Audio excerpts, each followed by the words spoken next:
How does turning yourself inside out improve your harmony and personal wellness?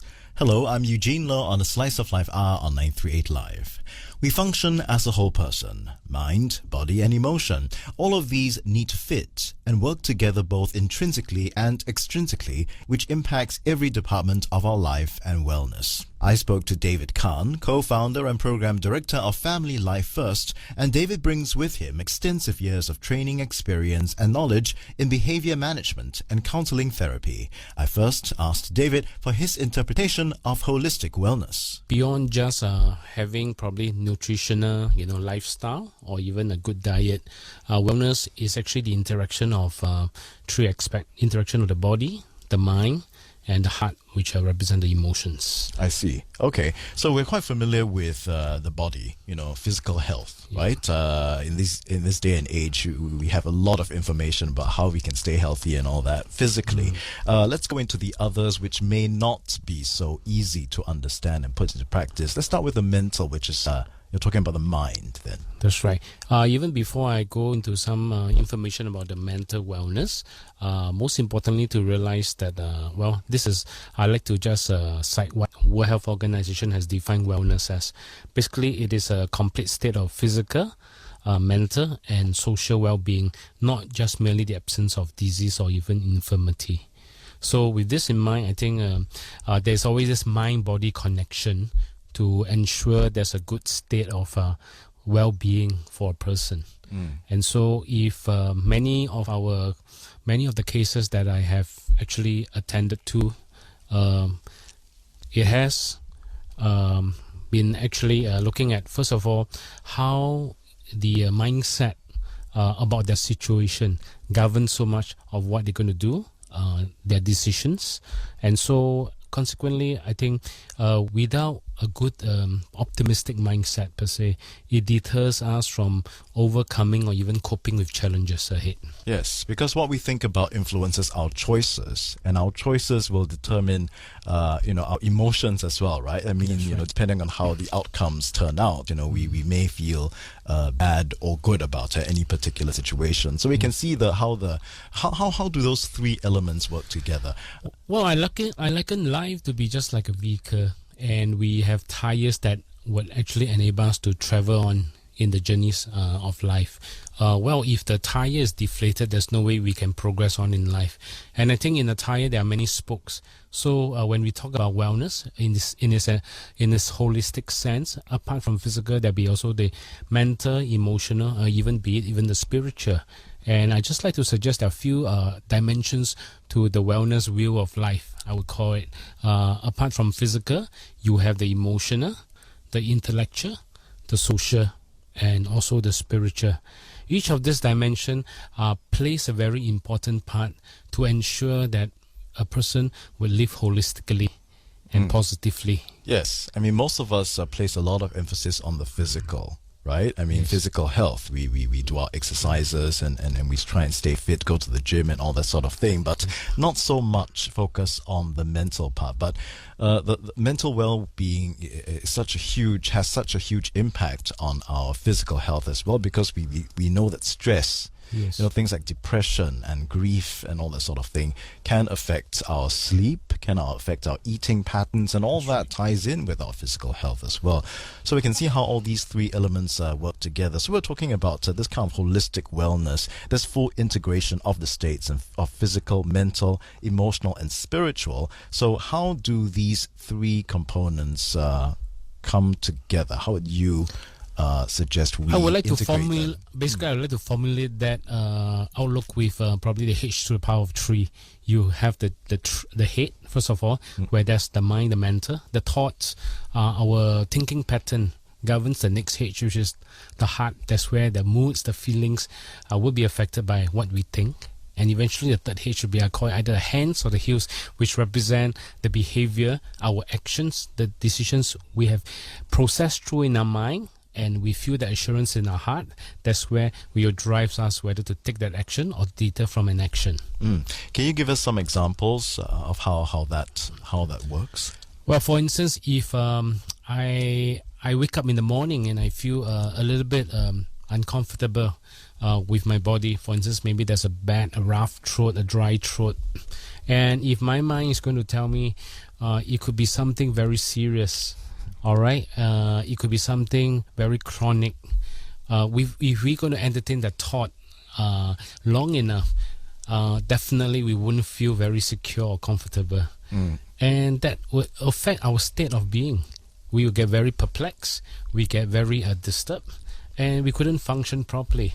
Probably that will affect how we're going to set off the day.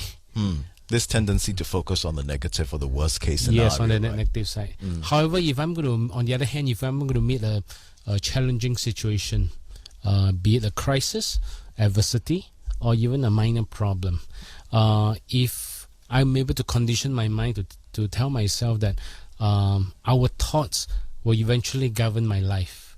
So how are we going to then look at the situation in a realistic yet optimistic way?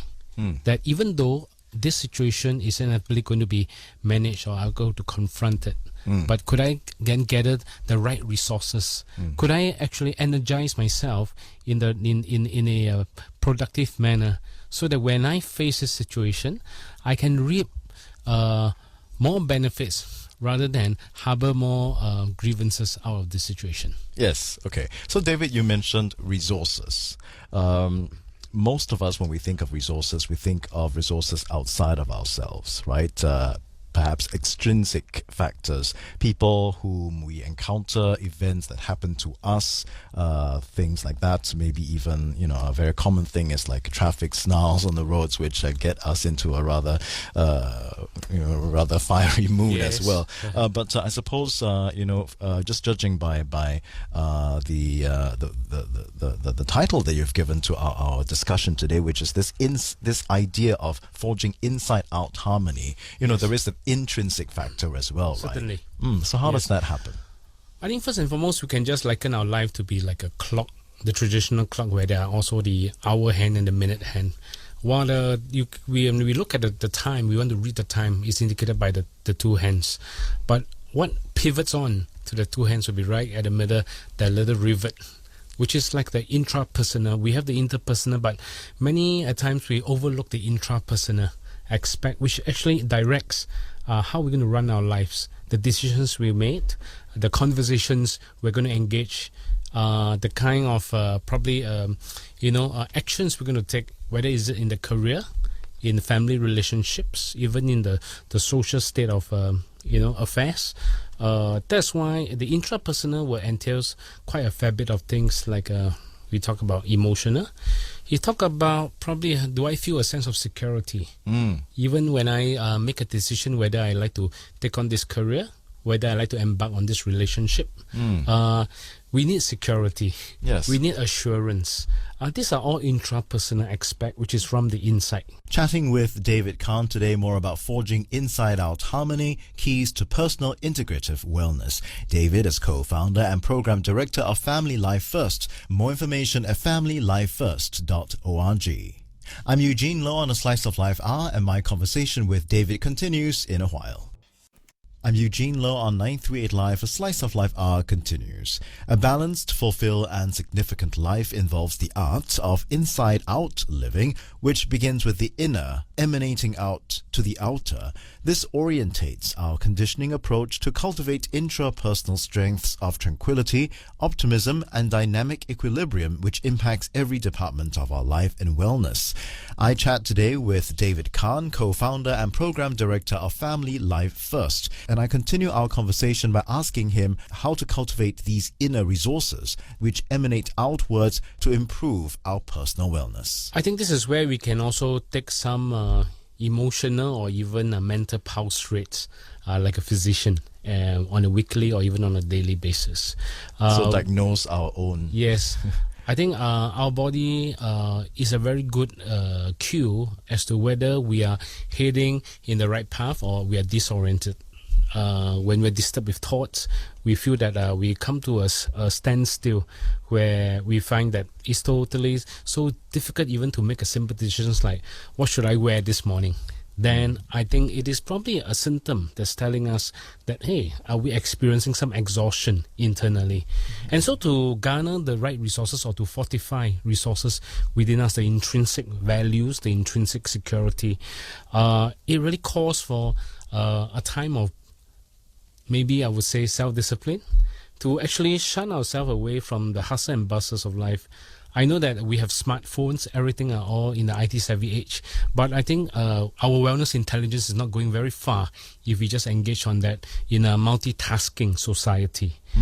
Basically, multitasking, by the way, is actually a term that actually originated from computers technology. They can switch from one function to another in a nanotechnological world. Yes. But as a human being, we just need to take the time to steal away, or I call it the timeout, where we look at ourselves.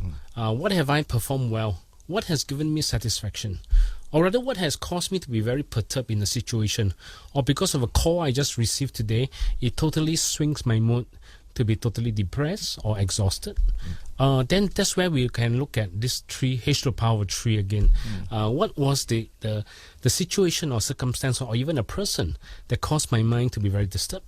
And then eventually affects my mood and affects probably the way I'm going to behave or the way I'm going to communicate with people around me. Yes. And so in the mental or the cognitive aspect of this, then can we look into things like, example, self-talk? Because there's power in what we say to ourselves. Indeed. Experts have actually identified that, when we think, we actually verbalize about 300 to 400 words a minute to ourselves. Yes. And those words are so powerful. They're so potent. It drives the way we're going to think, the way we're going to behave, the way we're going to feel, and the way we're going to decide, or even the way we're going to, interact with others. Yes. And so as a result of this, we can see that, the intrapersonal aspect of our lives play a very, very important role to govern the way we're going to live. Yes, and we can see how words are so powerful. Every once so often when our supervisor says, hey, you've done such a great job on that report, it makes us, kind of swell up and feel quite very good inside, right? And just imagine, somebody, a supervisor or a colleague saying, your last presentation really was horrible, it sucked, and how bad that made us feel. Then just imagine ourselves, basically reiterating whether negative or positive messages subconsciously all day to ourselves. That's right. Imagine the power of that. We couldn't take charge or even control the kind of remarks that hurt us, but we can at least control our beliefs in our mind. How do we interpret the situation? Even the remark will not be favorable or even pleasant. Yes. But could we look at how we can flip the coin and look at, I may not have done well today. I may be wrong today, but I could be wiser tomorrow if I learn from this mistake. Exactly. It's our response to the external stimuli, right? Certainly. Because very often we cannot control what happens to us externally, but we can control our response to it, right? Absolutely. Yeah. And no man is an island, as they say, right? Yes. We don't live in isolation. We are in a society, an environment where so much is happening around us. And it's very easy to get swayed and influenced by external factors. We just go along with it. We just allow things to distract us, upset us, offend us, whatever, right? So, and like you said, we really need to take that time out to remove ourselves from that. So during this period where we've, removed ourselves from this hustle and bustle, what do we need to do to perhaps find our core? Well, we just hit another catch to it that you say that no man is an island. Actually, it's by the poet John Donne. We also need to identify another resource, and that is how broad or how narrow is our social support network. Well, again, from the cases I've attended to, people that are more susceptible to depression, to sadness, will be those who have a very probably selected a very, very narrow scope of friends that could turn to have a listening ear, or they have a very inner world kind of orientation. When the problem happens to them or when a crisis strikes, they'll look at it that, it's a doom and gloom, where there's no one around them to come alongside and help them to see the other side of the situation. And so they're so fixated they are so myopic in their view of the situation they are experiencing. Yeah. As a result, that's where they're very frozen, in a state of mind, and will affect the well-being as well. Yes, a support network is very critical, but we can't escape the fact that some people are like that, right? They tend to keep to themselves and things like that. So for people like that, then it becomes all the more crucial to, I suppose, build a core or a self-esteem, sense of self-worth that is strong enough or resilient enough to overcome difficult times. And I think these are all the intrinsic values they need to foster, to develop, to empower them to move forward. On A Slice of Life are today speaking with David Khan, co-founder and program director of Family Life First, more about forging inside-out harmony, keys to personal integrative wellness.